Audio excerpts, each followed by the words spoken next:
That night, 2 babies were born crying, but only one of them would grow up knowing the truth.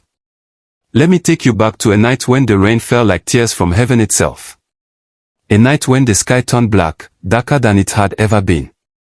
A night when one woman's hands, trembling and desperate, would change the course of 2 lives forever. This is not just a story. This is a mirror. And when you look into it, you might see yourself staring back. If you love deep African stories with meaning, stories that shake your soul and make you question everything you think you know, then stay with me. Don't look away. Because what happened that night still echoes in the silence of 2 families, even now. The rain hammered against the windows of St. Mary's Hospital like fists demanding to be let in. Inside, the lights flickered. Once. Twice. Then darkness swallowed everything whole. Women screamed in the maternity ward. Babies cried. Somewhere in the chaos, a generator coughed to life, casting long, dancing shadows across the walls.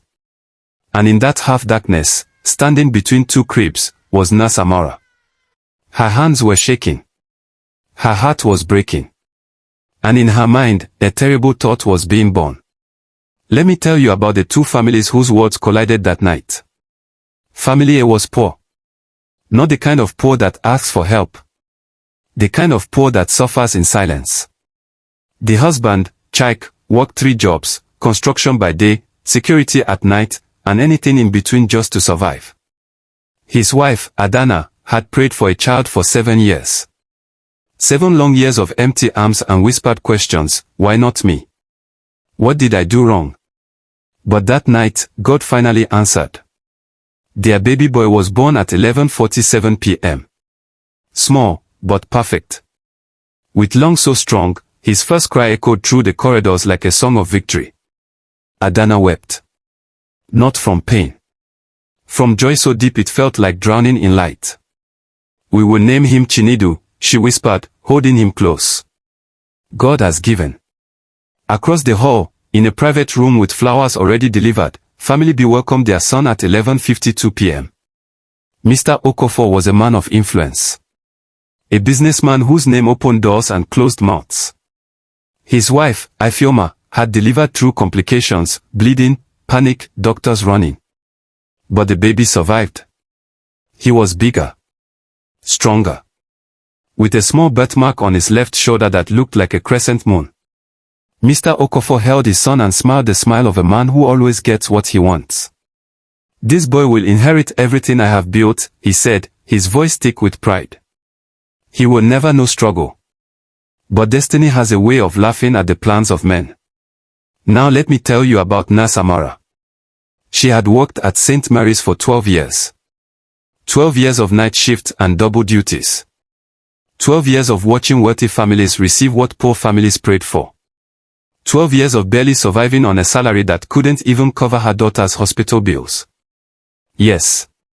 Her daughter. 8 years old. Lying in a bed 3 floors above, fighting an illness that was slowly stealing her away. The treatment cost more money than Amara would make in 5 years. And that night, as she stood in the flickering darkness between 2 crying babies, a voice whispered in her ear. Not a real voice. The kind that comes from desperation. The kind that sounds like survival. What if you could help both families? What if you could save your daughter, and give these children the lives they were meant to have? Have you ever been pushed to do something wrong because of money?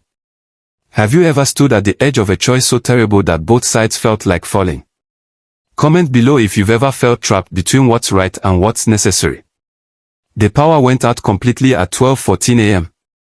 Only the emergency lights remained, pale, ghostly, making everyone look like shadows of themselves. In the chaos, babies were moved temporarily to a safer room. Standard procedure. Nothing unusual.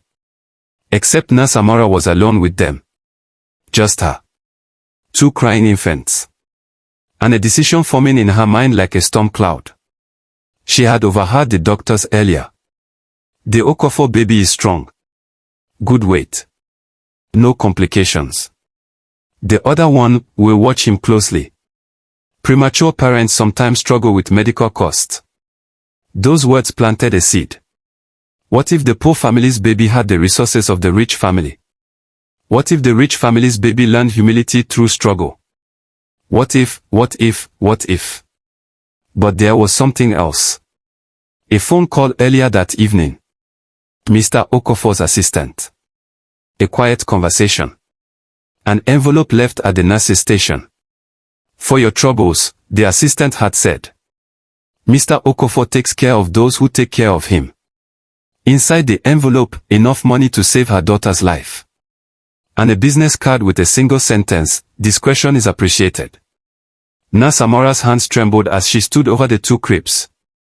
Baby Chinedu, small, fragile, born to nothing. Baby Okofor, strong, healthy, born to everything. She looked at the bracelets on their tiny wrists. Pink plastic with handwritten names. Her tears fell onto the white blankets. I'm sorry, she whispered to the sleeping infants. I'm so sorry. But my daughter. She reached down. Click. One bracelet removed. Click. Another bracelet removed. Her hands moved like they belonged to someone else. Swap. Switch. Done. No dramatic music played. No thunder crashed. Just silence. The terrible, crushing silence of a secret being born. At that moment, Nurse Amora did not know she had changed destiny. She did not know she had just started a fire that would burn for 18 years. If you believe every child deserves their true destiny, tap the like button. Because what happened next will break your heart. The lights came back on at 12:31 a.m. Babies were returned to their mothers. Adana held the baby with the crescent moon birthmark and smiled through exhausted tears. My Chinedu, she whispered. My God-given gift. Across the hall, Ifeoma cradled the smaller baby and frowned slightly. He looks different than I remembered, she murmured. You're tired, Mr. Okofor said, dismissing her concern. All babies look the same when they are born. But mothers know. Deep down, in places where logic cannot reach, mothers know. Still, she said nothing. And the lie became truth. 18 years passed like water through fingers. Let me tell you about the two boys and the lives they lived. Chinedu, the boy born rich, raised poor, grew up in a single room that leaked when it rained. But oh, how he was loved. His mother, Adana, sang to him every night. His father, Chaik, carried him on his shoulders through markets, teaching him the names of every herb and vegetable. We may not have money, Chaik would say, but we have something better. We have each other. Chinedu was brilliant. Sharp as broken glass. He taught himself to read by age 4. By age 10, he was solving math problems that confused his teachers. But he always felt different. Like he was wearing clothes that didn't fit. Like he was living in a house that wasn't built for him. He would stare at wealthy families and feel something strange in his chest. Not jealousy. Recognition. Like seeing a reflection in a broken mirror. Why do I feel like I don't belong here, Mama? He asked once. Adana held him close and said, you belong wherever love is, my son. But the question never left his eyes. Across the city, in a mansion with gates and guards, lived Obina, the boy born poor, raised rich. He had everything. The best schools. The finest clothes. Drivers. Maids. A future already written in gold ink. But Obina felt hollow. He would sit in his room, a room bigger than most people's homes, and feel crushingly alone. His father, Mr. Okofor, barely looked at him. Why can't you be stronger? He would snap. Why are you always sick? Why do you embarrass me in front of my associates? Obina was often ill. Strange fevers. Unexplained weakness. Doctors couldn't figure out why. But worse than the sickness was the emptiness. He felt no connection to his family. No warmth. No belonging. He would sneak out sometimes and walk through poor neighborhoods, feeling more at peace among the laughter of children playing in the streets than in his own home. There's something wrong with you, his mother, Ifeoma, would say sadly. You're not like us. And she was right. Because he wasn't. Both boys were haunted by the same recurring dream. In the dream, they stood on opposite sides of a river, calling to each other, reaching, but never touching. Which life do you think is better, comfort or truth? Comment your answer below. Because the truth was about to surface, and it would destroy everything. Samora aged like milk left in the sun. By year 5, her hair had turned grey. By year 10, she had started drinking. By year 15, she barely slept. The nightmares came every single night. Babies crying. Bracelets switching. Hands that wouldn't stop shaking. She would wake up screaming, "I'm sorry. I'm sorry." Her husband left her. Her daughter, the one she had saved, grew distant, ashamed of her mother's brokenness. The money was long gone. Spent on medical bills and guilt. And the secret was eating her alive from the inside out. One day, when the boys were 17, Samora saw them. She was leaving the hospital, older now, demoted, barely holding on, when she saw a young man walking with an older couple. Small. Brilliant eyes. That unmistakable birthmark on his shoulder, visible through his worn shirt. Chinedu. Her breath caught. And then, pulling up in a black car, she saw another young man step out. Taller. Weaker. Hollow eyes. Obinna. She recognized them instantly. Not their faces. Their souls. She knew what she had done. And in that moment, she collapsed on the sidewalk, sobbing. A security guard helped her up. "Are you okay, Ma?" She wasn't. She would never be okay again. That night, she tried to confess. She went to the hospital administrator's office. "I need to tell you something," she stammered. "Something that happened 18 years ago." The administrator, a new one, young, impatient, waved her off. "Samora, you're not well. Go home. Rest." She tried again. Went to a priest. "Father, I have sinned." "We all have, my child." "No. You don't understand." But the words wouldn't come. Because confessing meant destroying 2 families. Destroying 2 boys. Destroying herself. And Mr. Okofor. Mr. Okofor had become even more powerful over the years. What would he do if he knew? So she stayed silent. And the secret continued to rot. If you believe secrets always come out, hit the like button. Because the truth was coming. And it was bringing fire with it. It happened on a Tuesday. Obinna collapsed at school during a football match. Rushed to the hospital. Bleeding internally. "He needs blood immediately," the doctor said. They tested Mr. Okofor. Not a match. They tested Ifeoma. Not a match. The doctor frowned.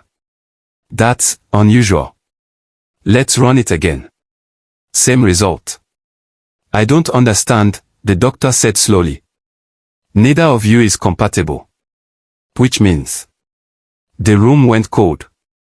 "Which means what?" Mr. Okofor demanded. The doctor hesitated. "It's extremely rare, but sometimes. I recommend a full DNA test. Just to be sure." "A DNA test?" Ifeoma whispered. "Why would we need a DNA test? He's our son." But the doubt was already planted. And doubt is a seed that grows fast in poison soil. The test took 3 days. 3 days of silence in the Okofor household. 3 days of Ifeoma staring at Obinna like he was a stranger. 3 days of Mr. Okofor making phone calls, demanding answers. And across the city, in their small home, Chinedu was getting blood work done for a scholarship medical exam. When the results came back, his doctor called immediately. "Mrs. Adana, there's been an irregularity. Your son's blood type doesn't match either of yours." Adana laughed nervously. "That's impossible. I'd like to recommend a DNA test." The phone slipped from her hand. Both families received their results on the same Friday. 7:32 p.m. The Okafor house. Mr. Okafor read the paper in silence. Then he crumpled it in his fist. "This is impossible," he whispered. "Impossible." Ifeoma looked at the paper. At the words, paternity excluded. Maternity excluded. "This isn't our son," she breathed. "This isn't our son." 7:45 p.m. Chike and Adana sat together, holding hands, as the doctor explained. "I don't know how this happened," the doctor said gently. "But Chinedu is not biologically your child." Adana's scream could have shattered glass. "No. No. He's my son. I carried him. I felt him move inside me." Mrs. Adana. "Get out," she shrieked. "Get out." But the truth doesn't leave because you scream at it. It just stands there, unmovable, waiting for you to accept it. That same night, Nurse Amora received a phone call. "We know what you did." Her blood turned to ice. I don't. The hospital is investigating. The dates match. You were on duty that night. She hung up. 30 minutes later, there was a knock on her door. Police. Behind them, hospital administrators. And behind them, Mr. Okafor. Face twisted with rage. "You," he hissed. "You destroyed my family." Nurse Amora collapsed to her knees. And the confession poured out like blood from a wound. Comment below, should the truth always be told, no matter the damage? Because what came next tore two families apart. The meeting happened in a conference room at St. Mary's Hospital. Lawyers. Administrators. Police. And two families facing each other for the first time. Adana and Chike on one side. The Okafors on the other. Between them, two young men who didn't understand why their worlds were ending. 18 years, Mr. Okafor said, his voice like gravel. 18 years I raised a child that wasn't mine. Is yours, Obinna said, his voice breaking. I'm your son. Dad, please. Don't call me that. Mr. Okafor roared. Obinna flinched like he'd been struck. Across the table, Chinedu sat frozen, staring at the wealthy couple. You're saying, these are my real parents? Ifeoma looked at him. At the crescent moon birthmark on his shoulder. Yes, she whispered. You're mine. I knew. I felt it. I felt it and I said nothing. She started to weep. Adana stood suddenly, her chair scraping back. She walked around the table. Straight to Obinna. And she pulled him into her arms. My baby, she sobbed. My baby. Obinna broke. Completely shattered. Sobbing into the shoulder of a woman he'd never met who somehow felt like home. I'm sorry, he kept saying. I'm so sorry. For what, my son? You did nothing wrong. Chike joined them, his large hands gentle on Obinna's head.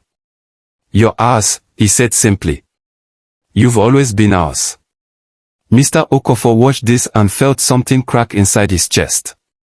He looked at Chinedu, the boy who carried his blood but not his name. Come home, he said stiffly. Chinedu didn't move. I said come home. Why? Chinedu asked quietly. So you can be disappointed in me too? So you can raise another son you don't love? The room went silent. That's not, I don't, Mr. Okafor stammered. You never loved him, Chinedu said, standing. Obinna. You never loved him. And I don't want to be raised by a man who doesn't know how to love. He turned to Chike and Adana.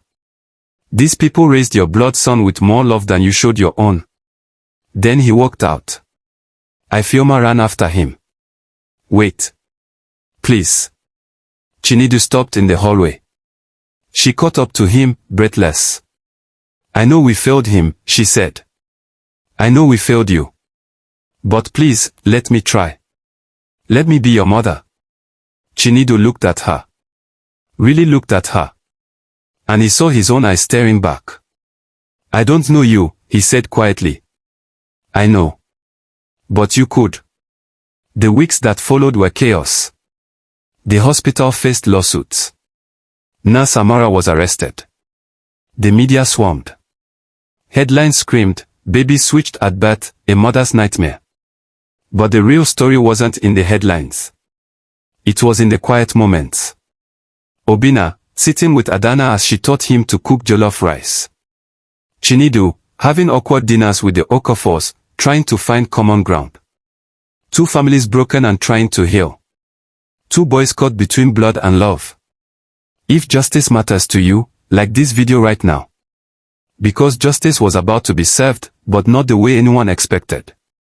The trial of Nurse Amara lasted 3 weeks.